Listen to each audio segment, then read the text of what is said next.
Nuestro invitado de hoy es investigador adjunto del CONICET y profesor en el Instituto de Altos Estudios Sociales de la Universidad Nacional de San Martín. Es doctor en Ciencias Sociales, magíster en Antropología Social y licenciado en Sociología. Ha investigado sobre migraciones, mercado de trabajo, sectores medios, culturas populares, desigualdad y afectos. En 2020, con la editorial Prometeo, editó el libro Como de la familia, afecto y desigualdad en el trabajo doméstico. Nos visita hoy el doctor Santiago Canevaro.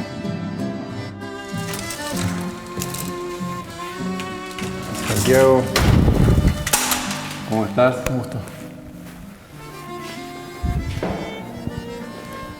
Bueno, Santiago, bienvenido a Corrientes. Muchas gracias. Gracias a vos por estar acá. Hicimos un recorrido por tu trayectoria, pero nosotros en general iniciamos nuestra entrevista preguntando ¿quién sos? Bueno, es difícil. Quizás podría empezar diciendo que soy una persona que emigró de Corrientes a Buenos Aires cuando tenía 5 años. Y a partir de ahí mi vida fue un poco ir y venir de Buenos Aires a Corrientes. Mi trayectoria pasa por las dos ciudades, como mis dos familias, mi madre que fue conmigo a Buenos Aires y mi padre que estaba acá con mis hermanos. Y bueno, mi familia siempre, el sentimiento, la mirada que yo tengo del mundo tiene que ver un poco con ese desplazamiento o ese sentido de movimiento que tuve en mi vida durante mucho tiempo, ¿no? Vos naciste acá, a los 5 años te vas. A los 5 años me voy a Buenos Aires, sí. Hiciste tu escuela en Buenos Aires, hiciste primaria, secundaria. Cuando terminás la secundaria, ¿ahí sí. ¿Qué pasó? Bueno, ahí un poco fue una idea de mi madre y apoyada por mi padre y también una idea mía que tenía de viajar. Me fui a Inglaterra a estudiar y estuve un tiempo, muchos meses. Y todo ese año que estuve fuera del país, cuando volví, yo estaba estudiando economía. Estaba anotado en el CBC de economía del ciclo básico de la universidad. Y cuando volví me topé con la carrera de sociología en el ciclo básico y me enamoré completamente de su lectura y la verdad que ahí es donde yo descubrí que muchas de mis vivencias, experiencias de la vida tenían que ver con estos procesos que la sociología explica, ¿no? Las transformaciones, los cambios de sociedades, digamos, ese proceso de transformación en el cual los cambios producen impactos en las sociedades y un poco lo que uno vivencia personalmente lo transformaba a lo social, digamos. Claro. Y ahí decidiste cambiar de carrera, digamos. Y ahí completamente, sí. Aparte quedé muy como enamorado de la sociología, empecé a hacer todas las materias de sociología, empecé a militar en la universidad, hacía muchas materias, también hacía un poco de filosofía de la carrera porque me interesaba, pero después seguí sociología más siempre me interesó mucho el trabajo empírico, digamos, trabajo de campo, y empecé a aplicarlo un poco cuando venía a Corrientes en algunas experiencias. De hecho, tu tesina tiene que ver con el 99, digamos, con ¿no? La protesta, sí. En verdad no era una tesina obligatoria de la universidad, un poco me la autoimpuse y pedí un poco asesoramiento en su momento a varios antropólogos y sociólogos que habían trabajado en la región y me interesó mucho lo que había sucedido en la protesta. Durante la protesta hice algunas entrevistas. Yo en el año 99 tenía 20 años, o sea, era muy joven. Pero empecé a interiorizarme. Tengo tíos, familiares muy comprometidos y demás, y que me empezaban a llevar me acuerdo que fui varias veces a entrevistar a los autoconvocados, a la gente de los sindicatos y demás. Y ahí empecé a hacer una lectura distinta de lo que venía haciendo y me interesó mucho el proceso de la protesta en Corrientes, no solo el proceso, sino lo que dejó. ¿Y volviste a leer ese texto? Lo volví a leer, sí. No está tan mal, digamos. Hoy en día capaz diría algunas cosas distintas, pero la verdad que estaba bastante... Creo que sigo pensando en la misma línea en términos más, si se quiere, emocionales, o sigo sintiendo lo mismo por ese texto. ¿Y qué decía ese texto? Ese texto básicamente decía que los mismos motivos que llevaban a los correntinos a iniciar una acción de lucha también eran los que explicaban que no la hacían durante mucho tiempo. Digamos, por ejemplo, la raíz guaranítica podía llevarlos a ser sumisos o o ser indómitos. Digamos. Claro. La misma explicación, lo que a mí me interesaba era ver cómo esa misma matriz del ser correntino, que Fernando Belenda tiene un texto ahí en el Diario Litoral que menciona eso, yo lo tomé, agarré cosas de antropología. Me interesaba mucho cómo esa matriz jugaba para un lado y para el otro, para explicar la pasividad y para explicar la acción beligerante. Eso es un poco la ambivalencia de los términos, no solo de la matriz guaranítica, son otros también, ¿no? Claro. La idea de lo semifeudal, pero al mismo tiempo la idea de lo revolucionario. Y ahí es donde yo un poco me empezó a hacer mucho ruido la sociología en términos de sus explicaciones más bien deductivas o cerradas, y la antropología y la historia entraron en mi lectura más como investigador, digamos. Y ahí un poco me metí más en esa línea. Es muy interesante, ¿no? Bueno, después estudiaste, seguiste viajando, te convertiste en investigador de CONICET, becario, después investigador. Ahora sos docente, ¿no? Sí, soy docente también. ¿Y hace cuánto que, o vos vas y venís siempre, o hace cuánto que no venías por Bueno, por la pandemia no venía, pero trato de venir 1 o 2 veces por año, sí. ¿Y cuál es tu vínculo con Corrientes hoy? Mirá, tengo un vínculo emocional, familiar, sin dudas.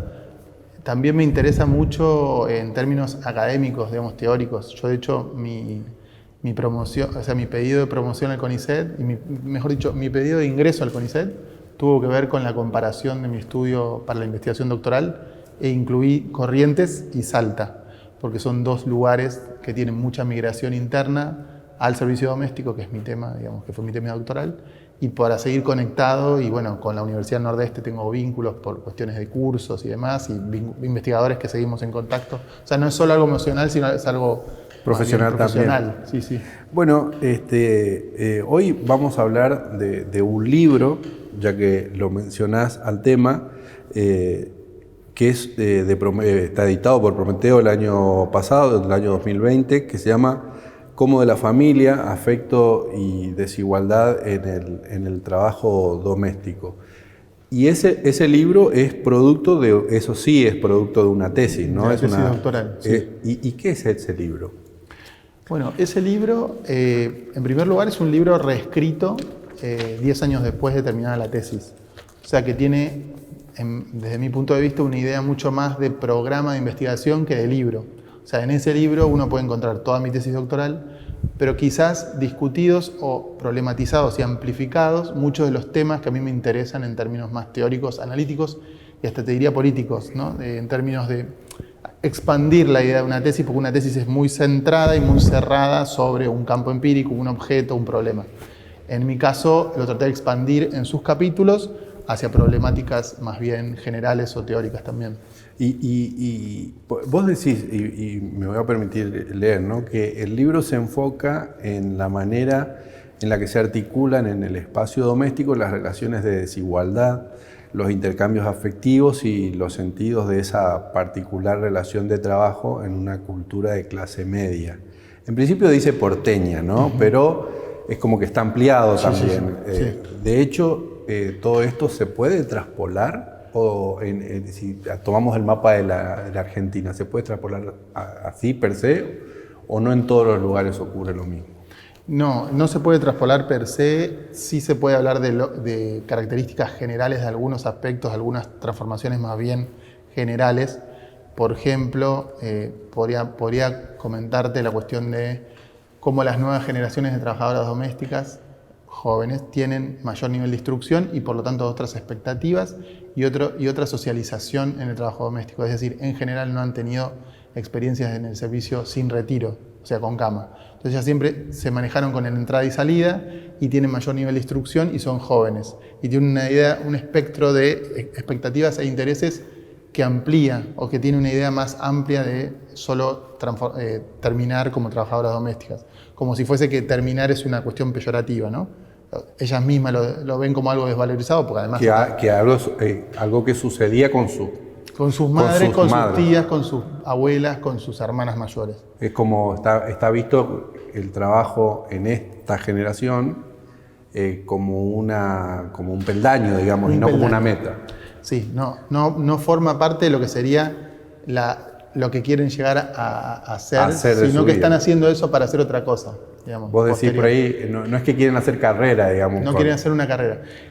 Ahí eso es interesante porque quizás la idea de carrera está mucho más asociada, o lo que encontré yo, y esto sí también es algo más general que podríamos verlo en todas las regiones, en este caso Argentina, que es las generaciones mayores, porque esas mujeres mayores, de mayores de 60 años, por ejemplo, han hecho una carrera que también ha incluido a todas sus familias a que puedan trabajar en otros hogares, y han hecho una especie de red, una red de movilidad social también. O sea, han logrado que trabajen en un montón de lugares, y eso hace que esa red se sostenga y que sea una continuidad en el tiempo. En el caso de las jóvenes, si se quiere, son más individualistas y quieren con sus propias experiencias o sus propias expectativas y su nivel de instrucción poder salir hacia otro trabajo. Claro. Bueno, este libro tiene un prólogo de Ezequiel Amadowski, que es doctor en historia, licenciado en historia, investigador del CONICET, etc. Y Amadowski dice que es un texto iluminador de la relación de las domésticas y de las empleadoras o empleadores, y que pone el foco en ese cómo del título, porque el título se llama Es cómo de la familia, entonces está el foco ahí, también en la penetración del Estado, en ese vínculo privado, en esa cuestión en que, entre comillas, ¿no?, estas intrusas son un poco, son un otro desde el cual se recortan los sentidos del nosotros de la clase media, ¿no? Es muy interesante todo esto, ¿no? Es así, a ver, ¿qué te parece? A ver, sí, lo que Ezequiel plantea ahí es muy interesante porque él va al punto central del libro, que es cómo hacemos para manejar, maniobrar, regular la cuestión de la proximidad física con la distancia social en sectores medios que han crecido con la idea de la modernidad, ¿no? Con una idea de la igualdad de alguna manera. Entonces, lo que a mí me parece siempre interesante de la tensión y que se ve todo el tiempo en el libro es que hay momentos de horizontalidad o de una igualdad, digamos, de una igualdad en términos de trato, de confianzas, de reciprocidades, que en algún momento se rompe. A mí lo que me interesó en el libro es los momentos en los que eso se condensa, situaciones, conflictos que se ponen en tensión, y por eso reconstruí no solo todo lo que está en el Tribunal de Servicio Doméstico, es decir, los juicios, sino también historias que me contaban trabajadoras y empleadores. Y otro elemento me sirvió mucho y fue iluminador para mí, fue trabajar con la idea de lo especular de la relación, ¿no? La mirada recíproca que hay. Y yo no trabajé con los empleadores que hablaban de las trabajadoras y después preguntarle a las trabajadoras, porque mi idea no era ver si era verdad o mentira lo que decía uno y otro, sino con nodos conceptuales o problemáticos que salían en las historias de empleadores y trabajadoras que no se conocían. Y ahí construí teóricamente cada uno de los ejes del problema de, por ejemplo, cómo se limpia una casa. ¿Qué nociones hay de la trabajadora que critica al empleador por no saber limpiar o por no saber mandar? Y ahí es un elemento central, la autoridad. Porque los sectores medios, porteños, yo podría ampliar mucho más ahí, pero me parece que les cuesta mucho más mandar por toda esta noción de, ¿no?, la modernidad, la culposidad, etc. Les cuesta mandar, ejercer autoridad. Mi codirectora es brasileña y siempre me decía, cuando leía mis entrevistas desgrabadas, me decía: en Brasil la autoridad existe, no se construye, no se ejerce, existe. En Argentina, y ahí sí hay una especificidad, o podríamos decir en Buenos Aires, después habría que ver las escalas o las tonalidades que tiene esto en cada región, pero la autoridad es como un proceso de construcción en tensión, en negociación y en conflicto. Bueno, y que esa tensión está dada por esta pasión por la igualdad que vos decís, o sea, la clase media es como que ve bien que el otro crezca, digamos. Hay el giro afectivo que decís vos, pero en algún momento eso... Hay un límite, hay una frontera. Bueno, ¿y qué pasa ahí? ¿Y por qué se da eso? Bueno, hay muchas cuestiones. En primer lugar, la clase media, voy a decirlo brutalmente, es la clase media porque se construyó en relación, o sea, los sectores medios se fueron construyendo en relación a cómo venían o cómo se... O sea, porque existían las trabajadoras domésticas. Cuando ingresan las mujeres mayoritariamente al mercado de trabajo formal, es porque también hay otros que lo cuidan. No estamos en países donde hay políticas de cuidado amplifiadas y demás, sino tienen que ser las trabajadoras domésticas quienes cubren estos lugares. Entonces, ahí se genera una cuestión entre te necesito, pero al mismo porque me generas una identificación, un estatus, una posición, pero al mismo tiempo me generas un problema porque... Y ahí me interesa mucho pensar la idea de qué derivas tiene el peronismo en esta revolución de expectativas a estos sectores populares. A mí, lo que me pasó mucho en el trabajo de campo fue que las trabajadoras hablaban mucho con sus maridos de las estrategias para hacer reclamos. Y los maridos sindicalizados hacían reclamos más bien laborales en términos, si se quiere, sindicales. Y las trabajadoras lo traducían a la gramática del hogar. Es decir, yo no le puedo ir directamente a decir esto, sino se lo tengo que decir en un tono más bien en el que se habla en este espacio. Digamos. Entonces, eso es lo interesante que yo después trabajé con la ley, ¿no? Como la ley que funciona desde el 2013, la ley del trabajo de casas particulares, que es para todos los trabajadores, pero mayoritariamente son mujeres, cómo eso después tiene, qué implicancias, ¿no? Qué reverberaciones tiene eso en el espacio doméstico, cómo se traduce eso en la negociación cotidiana. Claro. Bueno, todos conflictos que pasaría en cualquier familia que tiene una empleada o un empleado, ¿no? Pero bueno, ahí hay una cuestión que vos ponés también, el libro hace mención, hay un 17 de octubre, digamos, en el libro, ¿no? Sí, porque hay un 17 de octubre también para todas estas clases sociales. Hay una norma, como bien mencionás, y ahí aparece también el Estado como alguien que se mete en la casa, ¿no? En esa relación. Y todo eso, ¿cómo fue construir todo eso? Fue muy difícil en términos del libro, fue muy difícil y en términos de cómo, por ejemplo, si uno piensa que, a ver, en primer lugar, el Estado, uno de los mis grandes temas del libro es cómo aparecen los reclamos laborales de las trabajadoras domésticas en el Tribunal de Servicio Doméstico y qué respuestas tienen de los empleadores. Y en general, en el periodo que yo tomo, que son casi 20 años, cuando hay relaciones afectivas en juego, que son de mucho tiempo el vínculo, los empleadores responden moralmente al conflicto, no responden laboralmente. Entonces las acusan de ladronas, haber sido malcriadas, habían sido abandonadas por su familia. O sea, sacan las cuestiones personales y morales de la trabajadora para ensuciar el caso, el digamos. caso. Y eso es interesantísimo porque lo trabajamos con una historiadora, Inés Pérez. A lo largo de la historia no fue de la misma manera, no hubo siempre la misma narrativa de las trabajadoras, por ejemplo.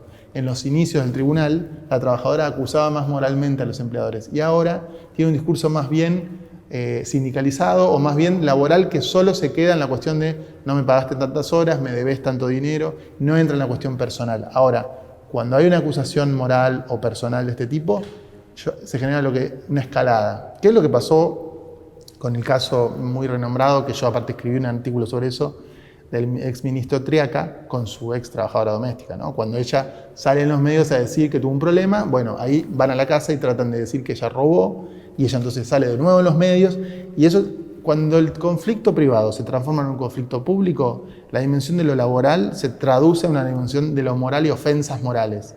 En este caso, en los juicios del Tribunal de Servicio Doméstico, quienes se sienten ofendidos constantemente son los empleadores. Y las trabajadoras tratan de mantener, digamos, esta coherencia de es solo lo laboral, no entrar en lo personal, porque aparte los juicios son eternos. Claro. Bueno, y esto que vos mencionás en el libro, ese aislamiento, porque estamos hablando de una relación que se da puertas adentro, ¿no? Favoreció mucho tiempo la explotación también, ¿no? ¿Eso cambió? Mira, me parece que En primer lugar, eso que dijiste antes de la pregunta es central porque sigue siendo, mientras el Estado no pueda fiscalizar en los hogares, una negociación bilateral. O sea, la letra de la ley se traduce a una discusión entre personas que viven dentro de un espacio que el Estado no puede ingresar si no es por una denuncia. Claro. Entonces, eso es muy complicado porque finalmente es una traducción en términos nuevamente de la gramática de ese espacio. Ahora, yo creo que la nueva ley lo que generó, en primer lugar, es una altísima formalización que sigue siendo bajísima, altísima en relación a los números que teníamos, claro, que era del 6-7%. 6-7% de una población de más de 1,5 millones de trabajadores, ¿no? O sea, 6-7% pasó al 25%. Y ahora más o menos queda en el 30-31%. Quedó ahí. A mí lo que me parece es que tiene que ver con muchas cuestiones esto que haya quedado así. La explotación sigue siendo obviamente un elemento muy, no sé si expandido, pero la ley, me parece que la ley funciona mucho como un marco interpretativo y un marco que todos conocen y al que todos, sobre todo las trabajadoras, saben a qué pueden recurrir y los empleadores saben que pueden recurrir. Entonces finalmente queda todo, por eso no hay tanta regularización. Ahora hay una nueva ley del gobierno con el tema de la regularización. No hay tanta regularización, pero sí hay un conocimiento de los derechos de los trabajadores. Entonces eso sí se transforma mucho el vínculo en el espacio y cuáles son las condiciones o no. Por eso, digamos, es interesante porque mejoraron las condiciones laborales, pero no la regularización. Claro, claro.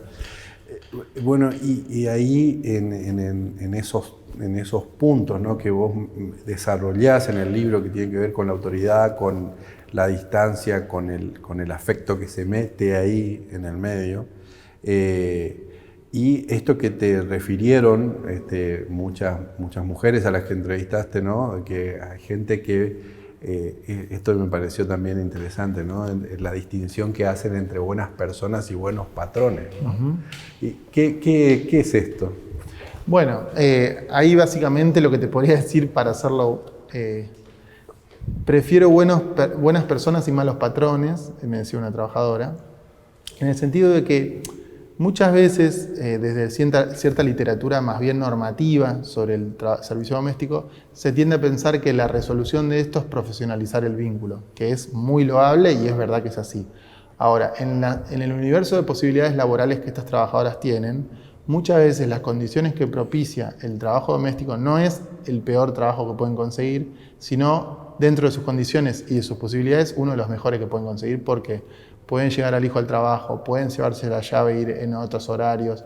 Digamos, tienen muchos favores y compensaciones que hacen que prefieran mejores personas a malos patrones. Malos patrones serían quienes no pagan la regularización. O sea, esto es interesante porque se piensa en lo universalista de la clase media diciendo, y esto es una crítica a nosotros mismos, que es quienes formulamos las leyes somos empleadores. Entonces decimos que las trabajadoras deberían todas querer regularizarse. Ahora, esa es una idea muy de largo plazo de trabajadoras que tienen universos laborales mucho más fragmentarios y donde en realidad finalmente quien va a decidir si se termina un vínculo o no es la relación bilateral. Entonces muchas veces la cuestión de los planes sociales irían en contra de regularizarse en el servicio doméstico, ¿no? Claro. Entonces es interesante porque pensar a largo plazo un plan o la regularización del trabajo doméstico, ahora ya se modificó eso, pero es interesante que es más bien una salida pensada desde los sectores medios que quieren ser como ampliar, como ustedes tienen que pensar lo mismo que nosotros, pero en realidad en las realidades de estas trabajadoras, estos espacios laborales son muchas veces los mejores que pueden conseguir. El libro es muy interesante y bueno, aborda, no tenemos tanto tiempo para, ni siquiera para una parte del libro, pero aborda estas cuestiones, ¿no? Desde el punto de vista de las empleadas, por ejemplo, esto de ser confiables, no fallar, conocer en todo caso las necesidades del empleador. Y esta relación, estas cuestiones de redes, ¿no?, cómo se arman las redes de las madres para tratar de generarle un espacio laboral a sus hijos, la diferencia que hay entre limpieza y cuidado, la cuestión de cómo también esta relación se ve afectada por el cambio de vida en general que se ve en Argentina. Pero no me quiero ir del libro sin que me cuentes, por ejemplo, porque está contado en el libro una situación de ruptura que tiene que ver con una situación que se da después de que los beneficios de la empleadora, en este caso a una empleada, se fue corriendo hasta que llegó un límite, y que es el tema de la chica que le pide el garaje o algo. El garage para alquilar. ¿Nos contás eso? Sí, sí. Bueno, eso es interesantísimo porque ahí lo que mencionás es, en un solo caso yo puedo condensar, o sea, es una empleadora que compara, en varias entrevistas que yo tuve, compara 3 tipos de empleada doméstica que tuvo, en trabajadora doméstica. Una de ellas, que es esta que vos decís, que fue criada a imagen y semejanza de ella, o sea, sabe limpiar, sabe ordenar, sabe cocinar, tanto sabe hacer igual a ella, esa mímesis que logró, que empieza a querer consumir lo mismo. Y no solo eso, sino que por problemas que tuvo la empleadora con sus vecinos, la deja vivir en la esquina en la casa. Entonces, no solo que está cerca socialmente, porque empieza a querer consumir lo mismo, sino que está cerca físicamente con su familia. Eso empieza a generar una tensión porque hasta el momento que la trabajadora le pide que corra el auto a la empleadora, que lo dejaba en un garage que en verdad no era de la empleadora, sino que estaba fuera de la casa, porque quería alquilar ese espacio. Y la frase que le dice la trabajadora es: vos ya hiciste tu vida, déjame hacerla a mí, como diciendo yo también quiero lograr mi movilidad social, etc. Esa ruptura, la lectura que hace esta empleadora de eso es muy interesante. Bueno, le dice de todo, ¿no? Tiene una reacción muy violenta, pero lo interesante es ver cuál es el límite o la tolerancia a esta igualdad, digamos, o a este crecimiento, en el caso de una migrante paraguaya que había venido sola, que esta empleadora le había ayudado con un aborto, etcétera, un montón de situaciones que cuentan, y que después es como que la está traicionando, porque quiere, o sea, yo no quiero decir si está bien o está mal, lo interesante es cómo se pone este lugar de la homogenización o la permeabilidad de las fronteras morales y de clase. En algún momento tienen su límite. Claro. Y es interesante porque la trabajadora siguió viviendo muchos años en la esquina de la casa sin ser más trabajadora de esta empleadora.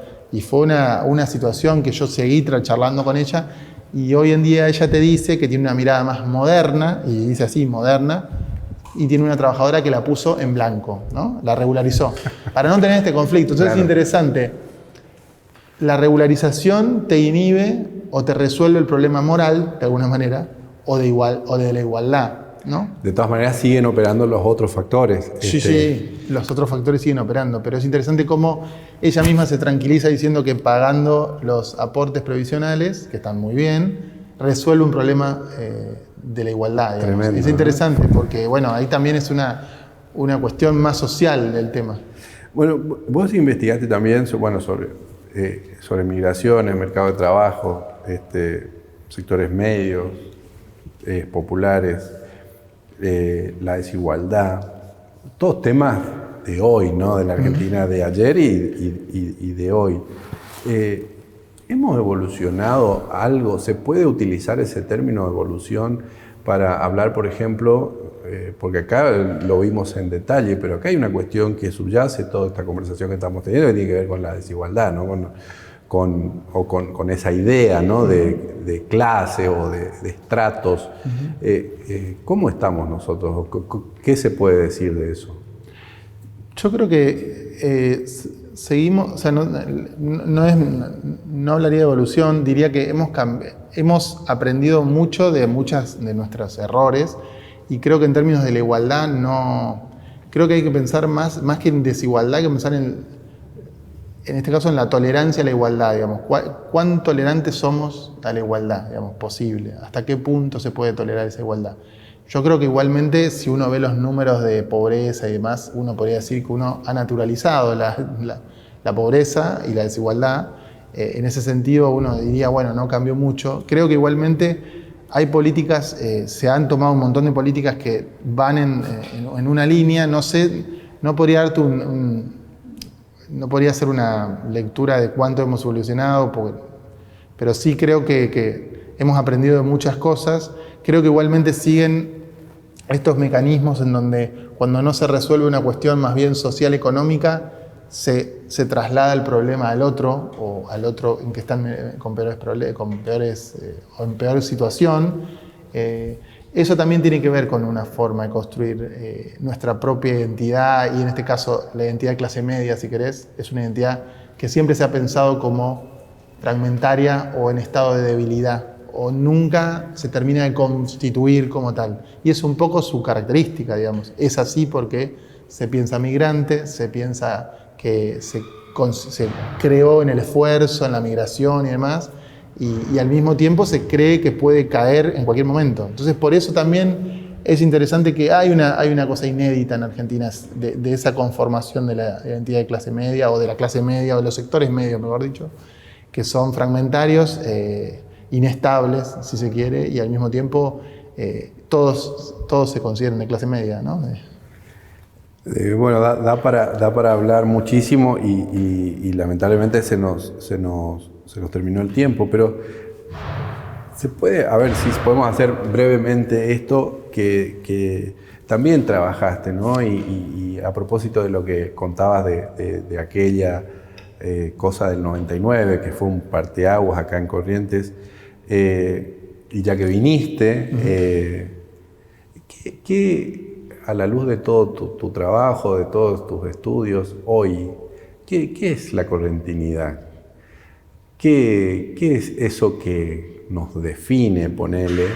¿Es una cosa inmutable o también muta, pero nosotros seguimos hablando de eso? Bueno, la pregunta es muy difícil. Creo que, pero es interesante pensarlo. Creo que es algo que al mismo tiempo que los correntinos decimos que somos o hacemos, al mismo tiempo nos estamos queriendo desprender de eso. Hay una relación interesante entre cómo uno se identifica. Hay una idea muy fuerte endógena de lo correntino, ¿no? Identitaria y cerrada a la frontera, ¿no? La idea de la república, ¿no? Que puede traerte cosas positivas o negativas, ¿no? Entonces ahí es interesante cómo yo creo que bueno, producto de muchísimas transformaciones a nivel global también, la correntinidad ha tenido que ir amalgamándose con otras identificaciones o con otras ideas que no son tan puras o no son tan ideales. Yo creo que en el caso de la protesta fue evidente cómo esta correntinidad era al mismo tiempo una estrategia y al mismo tiempo sí una identidad real. No solo estratégico en términos lo voy a usar para una cosa, sino que había una creencia real en eso. Y que está muy bien, pero al mismo tiempo eso te terminaba trayendo un problema, digamos. Como que lo mismo que te salva te puede hundir. Eso creo que no se modifica y creo que es una matriz que es importante tenerla. Lo que sí yo creo que es interesantísimo cómo, en este caso, la correntinidad sigue siendo una identificación muy fuerte que yo no termino de... A ver, a mí lo que me pasa es que no termino de darme cuenta si es realmente algo que de orgullo o solo una identidad que no termina de funcionar como una identidad al estilo, qué sé yo, las identidades me pensaba las identidades, qué sé yo, la catalana o los espacios independentistas que realmente toman, por ejemplo, el idioma guaraní, ¿no? Que es un elemento, que es algo destacadísimo de la zona, se lo toma, pero estratégicamente no es algo que finalmente funciona como algo para marcar la identificación, sino como un diacrítico más. Claro, porque tampoco hay, no hay consenso ahí, ¿no? Claro, entonces ahí yo creo que ahí hay un intermedio, que es interesante lo que decís, porque la correntinidad sirve para todas esas cosas, pero al mismo tiempo creo que no termina de conformar ahí una... Pero bueno, es parte también de cómo es como una cebolla y se va mirando las capas de distinto lugar, me parece. Pero bueno, es un tema en sí mismo para abordarlo. Sí, totalmente. Santiago, muchas gracias. Muchas gracias por la invitación. A ustedes también, gracias por estar ahí. Recuerden que este y los demás episodios se pueden ver en los repositorios digitales eduardo-ledesma.com, del diario El Litoral y todas las semanas por Telenor. Muchísimas gracias y hasta la próxima.